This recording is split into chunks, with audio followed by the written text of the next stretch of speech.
So the next speaker of this session is also a good friend in the Stuttgart Times. He's Alejandro Goni, a nuclear professor here at the Material Science Institute in Barcelona. Alejandro graduated in Argentina, in Bariloche, where Manuel had also very good friends and collaborators. Then he moved to Max Planck, to the MCardona, where he worked in high aerostatic pressures to study the structural plant structure of semiconductors. Then he went to AT&T with Alan Wilson as a postdoc, and came back several years to Stuttgart. He moved to Berlin with Mr. Paulsen. And then since 2003, he's a professor here. Thank you very much. Ladies and gentlemen, authorities, it is a great honor for me to be here and have this opportunity to talk about Manuel and honor him, an extraordinary scientist and also human being, but for many of us was also a friend, colleague, mentor. Rather than giving a scientific talk, what I will do is just share with you several stories, recollections, memories that has to do with Manuel, and that will provide you with probably a different, though personal, view to the figure of the great scientist. You see here in the front, it's not the laser, it's Manuel, but in front is England. This is the other half of this extraordinary team. Well, let me start from the very beginning. As far as my relation to Manuel is concerned, I was one of his many PhD students, and needless to say how proud I am of this fact, and also how lucky I feel to have had this opportunity that obviously had a large impact in my scientific career. But this is just a picture taken immediately after my PhD defense in Stuttgart. I don't say the year, but it's there. The German tradition is that you get a hat. This is it's even more than having the certificate. That's what you have here.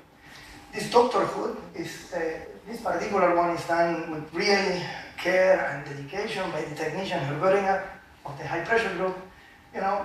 On top there is a model of a high pressure diamond anvils made of plexiglass. It's amazing. German precision, I tell you. Well, whatever that means. You see Manuel, he seems to be very happy that I finally made it. Everybody can think. But I was not the only one. In the late 80s, there was a crowd of young Catalan students all making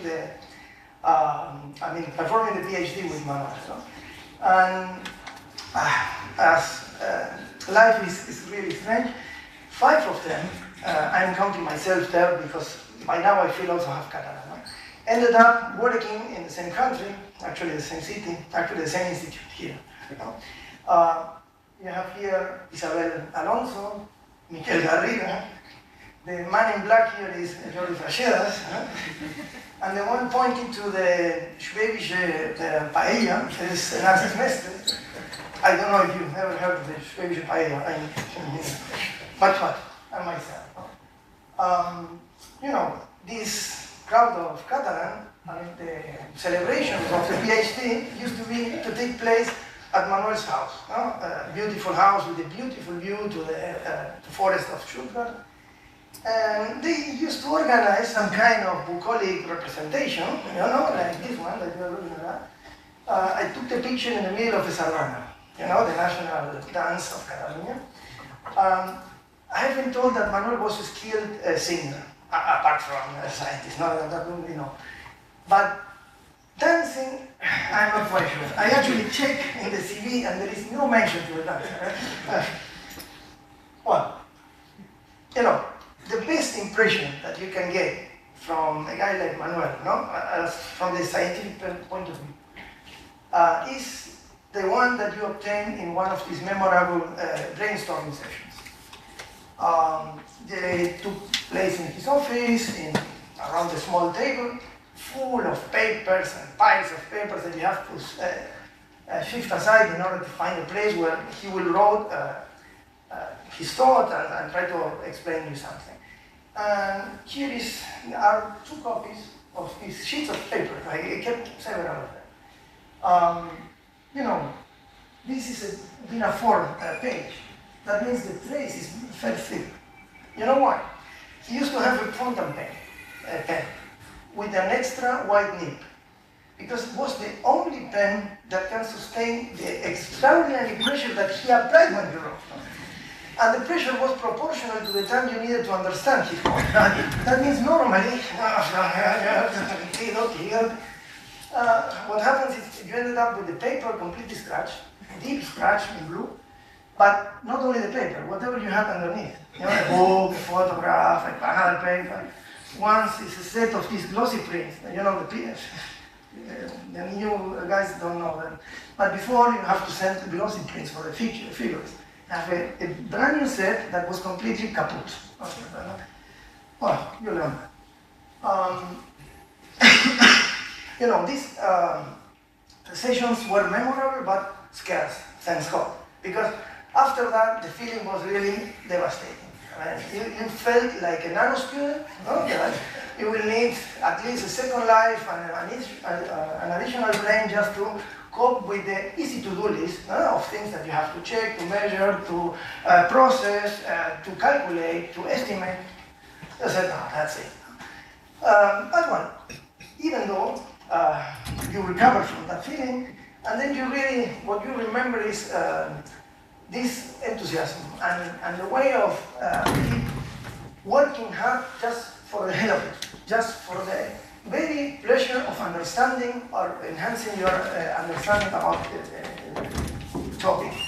This is something I learned from him. Well, you know, by the time there was a story that is probably not well known. By the time I just finished my PhD, I was looking for a postdoc in the States, and I started to get the first rejection. I went a little bit down there and said, Manuel, what can we do? Don't worry, man. Look, these things happen even to me. You think Manuel just was born knowing everything. No, they never failed. You know, you can imagine Manuel in the kindergarten playing with the wooden sticks and then calculating all the symmetry operations of the blocks. No, he told me, very similar to you. After my PhD at Harvard, I was, this is only the same. He did the PhD in Harvard and was looking for a job in the States. And then he applied for a position at the General Electric lab. And the guy in charge of this interview was exactly this one. Nobody else than even O'Kane. Kane is considered the father of the so-called K.P method. This method is actually very interesting. It's an empirical perturbative approach to the calculation of the electronic band structure of crystals, but in particular semiconductors. And this was the seminal paper, okay? And the point is that this method is very nice because though empirical needs a very small number of input parameters, like gap, the recoupling, or the matrix element of the momentum of the but works very, very good. The point is that this was the beginning of the 60s. The paper came out in 57, if you cannot read it. At that time, the method was not really well known, and Manuel didn't know about this publication. And he didn't get the job, because Kane was not satisfied with another explanation rather than in terms of the KW. That was not the problem. He said, well, okay.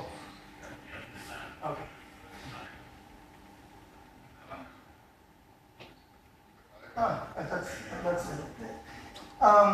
because he actually got a much better job at RCA laboratories, first in Zurich and then in Princeton. I'm going back to that. And the ironic side of the story is that was actually Manuel the principal contributor to the development of this method. I mean, everything I learned about K.P. was from Manuel. And you know, the main point is that actually it's very easy to incorporate in this method the effect of an external perturbation, like stress or electric or magnetic field or even confinement. That is very, very, very suitable to get very fast estimates of different parameters. And in fact, Manuel applied that for, I mean, a wealth of different semiconductors to explain the changes of the optical spectra, either with temperature, with inertial stress, or interferometric pressure. And this is one of the examples. No? You know, it's papers, different zinc blended woodside and germanium structured semiconductors. Really very, very interesting. And this is something also that I learned from him. Don't worry, be happy. Sometimes you will get problems in your life, but the important thing is just to continue with the same passion doing what you really like. Well, you know, as one of the founding directors of the Max Planck for solid-state research in Stuttgart, it was to a large extent Manuel's fault that actually this center became an attractor from people, from talent worldwide. When it was like another point for the lives and careers of scientists from all over the world. You went to the 7th floor in the Max Planck in Feiningen,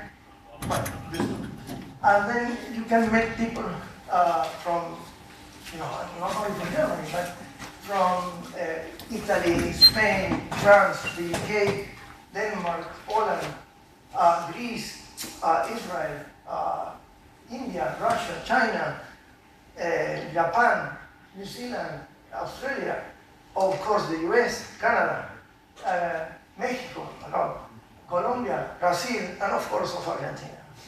Was really not only a very, very active and productive place scientifically, was also from the social perspective a very stimulating place to be there in the group of Manuel. And in particular about Argentina, I would say the relation between Manuel and Argentina was a kind of special one. The reason for that, I don't know exactly, but I know the consequences of that, which are really far-reaching, positive sense, and evidence of that is probably this fairly large list of students or close collaborators, Argentinian students and close collaborators from Manuel. You know, everything started back in 1965 when Manuel accepted an invitation of the University of Buenos Aires to work there as a scientific advisor. They wanted to refurbish the physics department in the winter of '65. No? And he spent there with Inge only 3 months. It was a very short period, but was time enough in order for him to do a very important acquaintance. I mean, he visited the Physics Institute in Bariloche, now it's called Balseiro Institute. And Paco de la Cruz and his wife, Maria Elena, were doing the PhD there. And was this contact, the one that, and the way they foster this relation all over the years, that really was somehow of, let's say, fuel for the sending of continuous flux of Argentinian researchers to Stuttgart. No? Well, this and another fact that Argentinian political situation is cyclic. More or less, on the average, every 10 years, you got a military coup. Yeah? And this obviously was also a very important reason for the so-called brain drain. No? Fancy that Argentinian history looks a little bit like a synchrotron. You know? With every turn of a wheel, you get a bunch of people expelled out of the country instead of radiation. No? But Yeah. In this respect, I just will like to recall two stories. Don't worry, happy end, Hollywood. But these two stories might be interesting to tell. One is very simple. One is about the paper. Manuel got the paper half a year after he left Argentina. He was as an editor of Solicited Communications, I guess. And the paper came from Buenos Aires, from Grupo in Buenos Aires. And apparently the paper was very good, but something was missing. And Manuel felt that it was incomplete. Then he knew the authors, wrote it to them and said, guys, why do this calculation and then you can complete the work. I said, yeah, we agree on that. The problem is that we cannot help it. Why?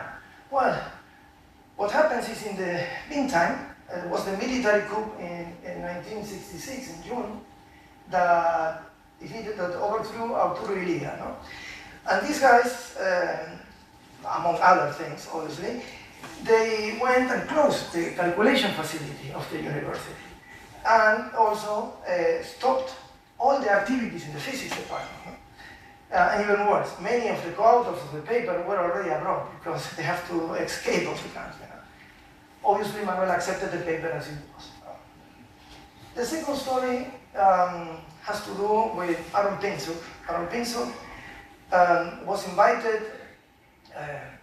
to join the MPI group in 1975, 10 years later. They wanted to start to explore the incipient field of Raman scattering in doped semiconductors, no? Electron gases and this kind of. And then he went there in December 75, I guess. And March 76 was the last military coup that overthrew Isabel Perón. This was a bad one. The point is that Aaron, afterwards, couldn't go back to Argentina because he got, he got death threats. And then was actually thanks to the support and all the assistance that Manuel gave to Aaron that he managed to go to the States, continue his career, his splendid career there, first at IBM and then at the labs. And in the States, he was able to get to recover the family. You know? He had a wife and 2 kids. One was a baby. Again, happy end. But this is telling you also something about how supportive, how involved was Manuel, not only in science. Yeah. And just to finish, I will just would like to quote Recordant, this beloved technician. He used to say, nobody is irreplaceable. I guess that Manuel is the exception that confirms the rule. Thank you very much.